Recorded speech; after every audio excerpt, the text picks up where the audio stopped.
హామీలు నెరవేర్చడంలో కూటమి ప్రభుత్వం పూర్తిగా విఫలమైందని ఎమ్మెల్యే దాసరి సుధా అన్నారు. బాబు షూరిటీ మోసం గ్యారంటీ కార్యక్రమంలో భాగంగా వైఎస్ఆర్ కడప జిల్లా బద్వేల్ మున్సిపాలిటీ పరిధిలోని 12వ వార్డులో బాబు షూరిటీ మోసం గ్యారంటీ కార్యక్రమాన్ని నిర్వహించారు. ఈ కార్యక్రమానికి బద్వేల్ ఎమ్మెల్యే దాసరి సుధా ముఖ్య అతిథిగా పాల్గొన్నారు. ఈ సందర్భంగా ఎమ్మెల్యే దాసరి సుధా మాట్లాడుతూ పెన్షన్ ఇచ్చామని ఆర్భాటంగా చెబుతున్న కూటమి ప్రభుత్వం ఒక పక్క 5 లక్షల మంది లబ్ధిదారులను తగ్గించడం జరిగిందని ఆమె ఆరోపించారు. అదేవిధంగా 50 సంవత్సరాల పైబడిన బడుగు బలహీన వర్గాలకు పింఛన్లు కల్పిస్తామని కూటమి ప్రభుత్వం హామీలను గుప్పించిందే తప్ప ఆ పింఛన్లు అమలు చేయకపోవడంలో ఆంతర్యం ఏమిటని ప్రశ్నించారు.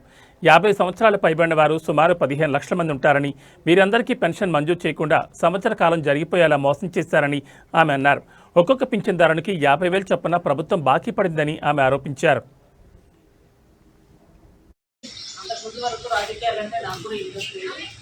ఆయన కండక్ట్ చేస్తున్నప్పుడు నేను కూడా వింటా ఉన్నాను. జగన్ అన్న ఎప్పుడైతే పెన్షన్ నేను 2,000 చేస్తాను అని ప్రతి మీటింగ్లో చెప్తా ఉన్నారు.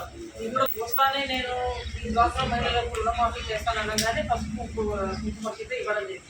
ఈ విధంగా ఇది ఏంటంటే మనం గమనించాల్సింది, స్వతహాగా మంచి చేయాలన్న ఆలోచన ఉండడం లేదు. వేరేవారు చెప్తున్నారు మనం కొంచెం చేద్దాము, మన చైర్ మనం కాపాడుకుందాం అనే మనస్తత్వం ఉండడం లేదు. ఎందుకంటే జగన్ అన్న ఏం చేసినా కూడా ప్రజల్ని గురించి ఆలోచించాడు. ఎందుకంటే ఒక రాజకీయ నాయకులు మీకు అందరికీ తెలుసుంటారు. రాజకీయ నాయకులు మామూలుగా ఎలా ఉంటారు, వస్తాయి ఫస్ట్ మన చైర్ మనం కాపాడుకోవాలా, మన భద్రతలో జగన్ అన్న అట్లా అనుకోలేదు. కోవిడ్ వచ్చింది, అమ్మ నేను చేయలేను అంటే ఎవరేమంటారు, కానీ చేసి ఇవన్నీ కూడా గుర్తు పెట్టుకోవాలా. ఇక్కడ మీరు చాలా మంది వచ్చారు, మీలో కూడా ఈరోజు ఈ కుటుంబ ప్రభుత్వం అధికారంలోకి వచ్చినప్పుడు మీకు కూడా కొన్ని పథకాలు వచ్చి ఉంటాయి, కాదని అంటాం. కానీ మీరు గమనించాల్సింది ఏంటంటే ఏ విధంగా మనం మోసపోయినాము. ఎందుకంటే ఈరోజు మీలో ఎంతమందికి వచ్చిందమ్మా తల్లి బంధనము, మీకు ఎంతమంది పిల్లలు అమ్మా, నీకు ఎంతమంది పిల్లలు ఉన్నారు మీరు చెప్పండి, పర్వాలేదమ్మా. మేము తెలుసుకోవాలా ఎలా జరుగుతుంది, ఇది కరెక్ట్గా డెలివరీ అవుతుందా లేదా తెలుసుకోవడానికి.